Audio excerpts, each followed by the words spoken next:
Coco et le Jet Set international, de venir vous entretenir de la mode communiste à travers le monde.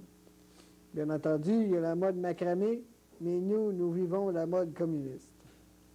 Est-ce que le test de son est à votre goût, monsieur Baillargeon? Alors, vous pourriez dire, c'est dans les airs sur les ondes que nous allons passer à un petit vidéo. Ah bon. Bien, maintenant, nous vous présentons un petit vidéo que je ne connais pas, mais qui va passer bientôt et qui nous vous présentons. Et c'est ce vidéo que vous allez voir dans quelques instants. Merci. 5.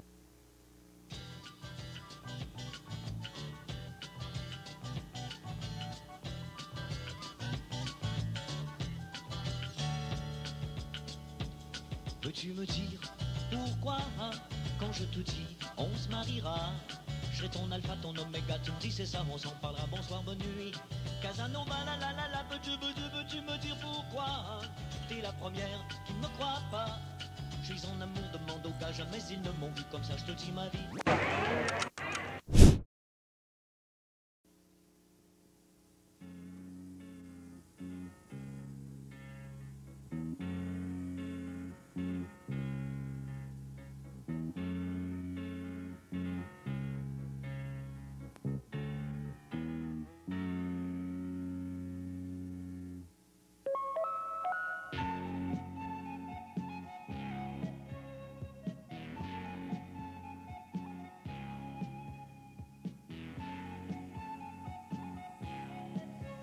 L'an dernier, à l'occasion de leur classe de neige, les étudiants de l'ère 5 de l'école Tournesol ont réalisé divers travaux en rapport avec cette activité.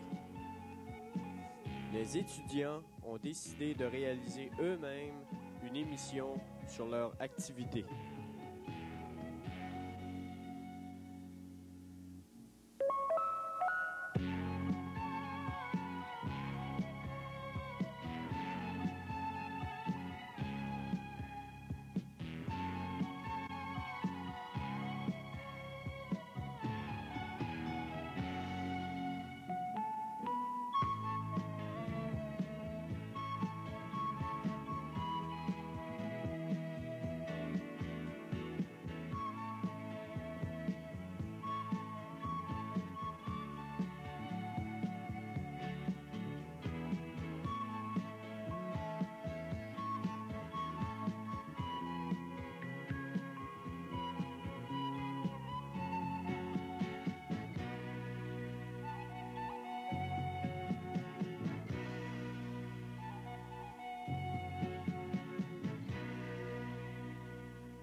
Chers amis, nous sommes ici pour vous présenter le montage sur la maquette du Monster que nous avons fabriqué.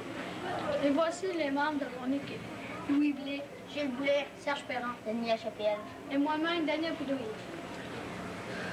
Aussi, nous avons chacune partie à vous expliquer pourquoi. Moi, c'est le chalet. Le chalet est muni d'une remise à ski, de toilettes, de restaurants, de tables. Et aussi dans les cases, il y a des skis et les bâtons et les bottines. Et je donne la parole à lui. Ici, c'est un télésiège qui monte. S'il y a un monsieur qui tient la chaise pour que la personne puisse embarquer sans difficulté, ça monte. S'il y a des roulettes, ça prend à peu près 9 minutes à monter. Ici, il y a une grande roulette qui fait tourner les chaises. S'il y a une place pour débarquer, une planche. Ici, il y a une place où il y a des compétitions, descendre avec les piquets, en zigzag. Ici, c'est l'herbe. Je donne la parole à Gilles. Ici, dans la cabane, il y a un moteur. Ici, il y a supposé d'avoir un monsieur qui donne l'arbalète au petit gars. Puis là, il monte, ça donne à peu près 3 minutes avant de monter jusqu'en haut. Ce dessin a été fait à l'occasion de la bénédiction d'école. C'est un dessin collectif. Il fallait représenter ce que l'on a aimé le plus durant qu'on est à l'école de Tournesol. Maintenant, je passe la parole à Daniel. Merci. Ici, vous avez le chalet. Vous avez une remise des skis à côté. Là, vous avez l'autobus où on voyageait. M. Paul Boulette, c'est lui qui nous voyageait. Ici, vous avez un camion de transport et d'autres autos. Ici, vous avez le vieil arbalète, la vieille. Là, vous avez des arbres, le bois. On continue. Ici, là, vous avez le chairlift en français, c'est le télésiège qui monte jusqu'en haut. En haut, il y a un plateau qu'on peut redescendre jusqu'en bas.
La télévision communautaire, vous savez à qui elle appartient?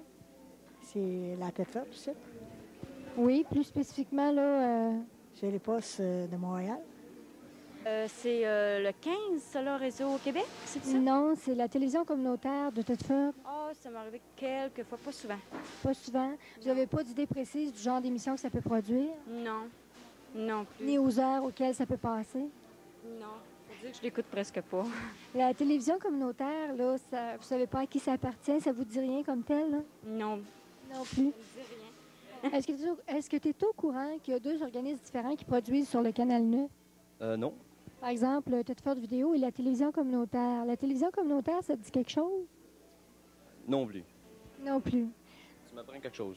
Oui. Bon, alors, dorénavant, peut-être que le 9 va pouvoir t'intéresser davantage parce qu'il y a aussi la télévision communautaire qui produit ses émissions à des moments bien précis, par exemple, comme le mercredi soir et puis le jeudi midi. C'est au bout. Alors, ça va peut-être t'intéresser davantage d'écouter le 9. Je vais l'écouter. C'est bien. Le mercredi soir. C'est un rendez-vous. Voilà déjà plus de 6 ans que la télévision communautaire de la région de l'Amiante existe. Mais connaît-on vraiment cet organisme? Beaucoup de gens nous demandent, c'est quoi la TVCRA? D'où vient-elle? Comment fonctionne-t-elle? C'est pour qui? Pour répondre à ces questions que les gens se posent, et avec raison d'ailleurs, nous avons pensé réaliser l'émission qui suit. Nous parlerons principalement de l'historique de la télévision communautaire, de ses débuts, de son évolution, de sa situation actuelle et de son avenir comme médium communautaire. Afin de connaître la télévision communautaire, nous rencontrerons Jean-Pierre Aumont, qui participe aux activités de la TVCRA depuis son début, Claude Sévigny, qui fut bénévole et permanent pendant plusieurs années, ainsi que Hélène Tarini. Bonjour Jean-Pierre. Bonjour. J'aimerais savoir le début de la TVCRA, depuis quand que cela existe? Bon, la télévision communautaire, ça remonte quand même à un petit moment. C'est au mois d'octobre 1973 où il y a eu une assemblée de fondation et où étaient impliqués environ une quinzaine de groupes du milieu, de groupes populaires. Et c'est à partir de ce moment-là que ces groupes-là ont décidé de se donner un moyen pour prendre la parole dans le milieu. Parce que l'ensemble des groupes jugeaient que les masses médias qu'on avait dans le milieu, bon, ils répondaient à certains besoins, mais pas suffisamment.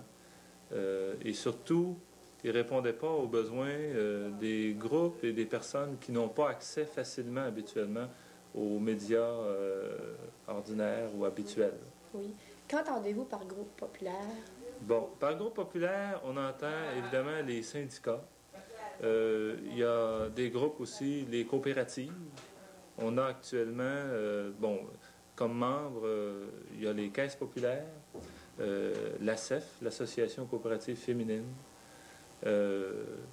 Et il y a aussi, comme groupe populaire, on entend le regroupement des assistés sociaux.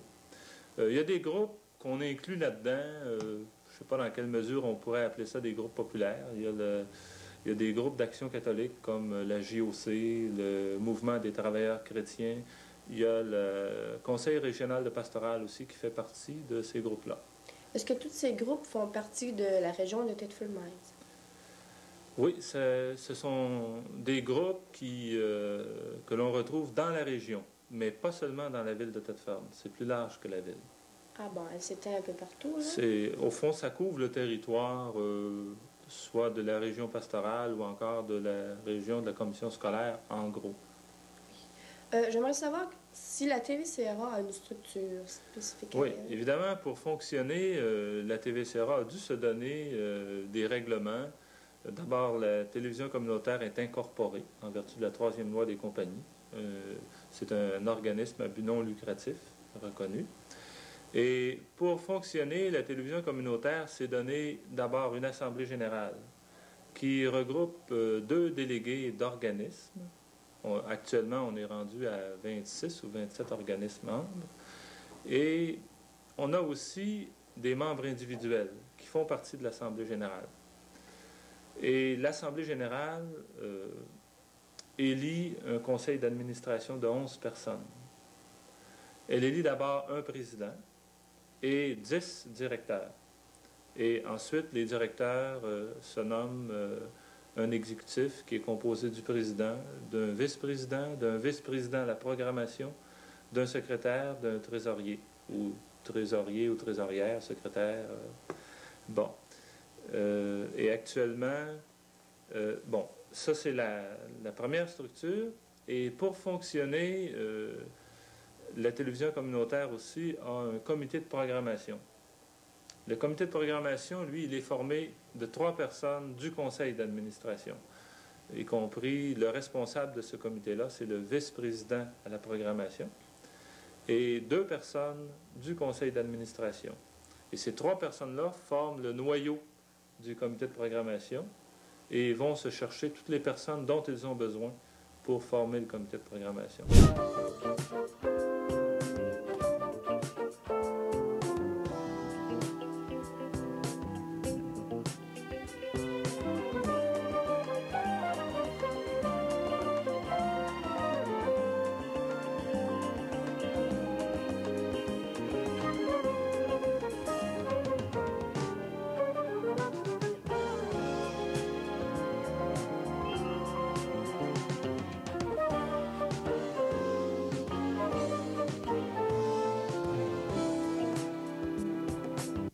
La question nationale, oui ou non.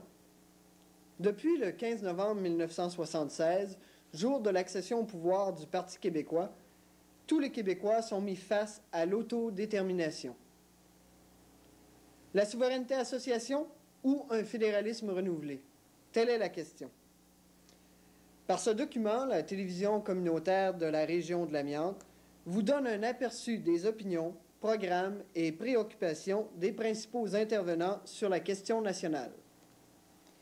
Nous entendrons donc des extraits d'entrevues ou de conférences avec messieurs Doris Lucier qui lui est membre du Parti québécois, monsieur Gilles Grégoire qui est député péquiste du comté de Frontenac, monsieur Claude Forgette, député libéral du comté de Saint-Laurent, et M. Marc Lesage, personne ressource sur la question nationale à la CSN.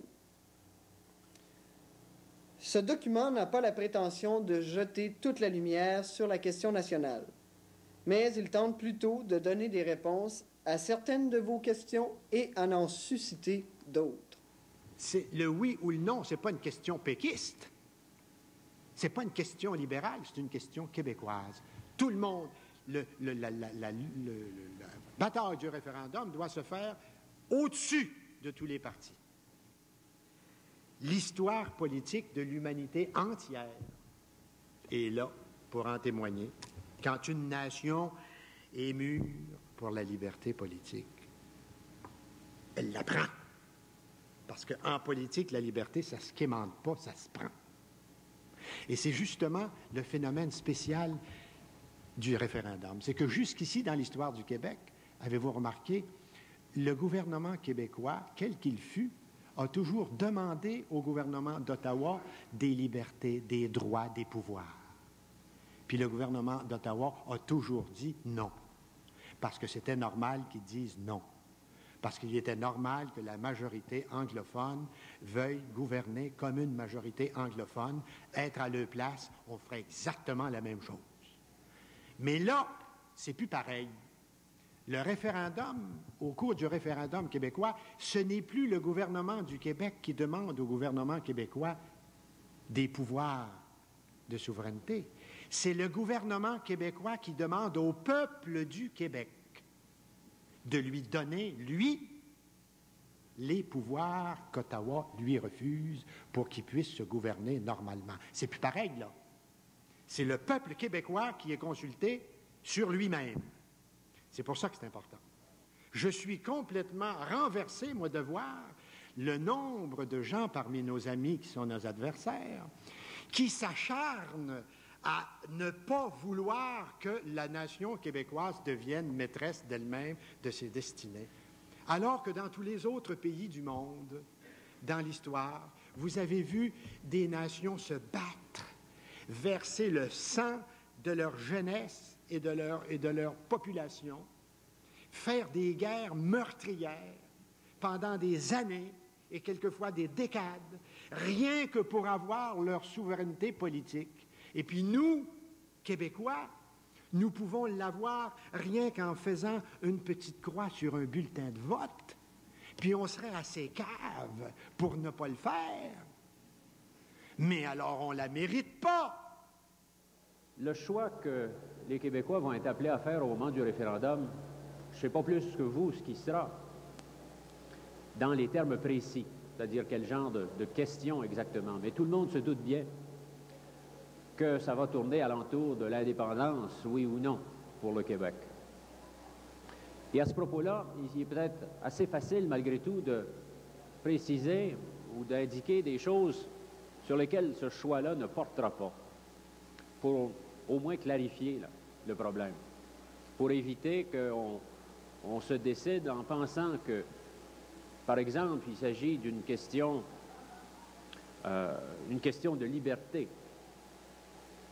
Oui, la liberté, je pense qu'on l'a déjà, c'est très évident de choisir d'une façon ou d'une autre. Et certaines personnes, et même certains groupes politiques, vont vous dire, bien, le choix que vous allez faire, il va démontrer une fois pour toutes qu'on est un peuple libre. Et je pense que c'est ce qu'on voit derrière les affirmations qu'on trouve là, du côté du Parti québécois et même d'autres formations politiques qu'on dit c'est une question d'autodétermination.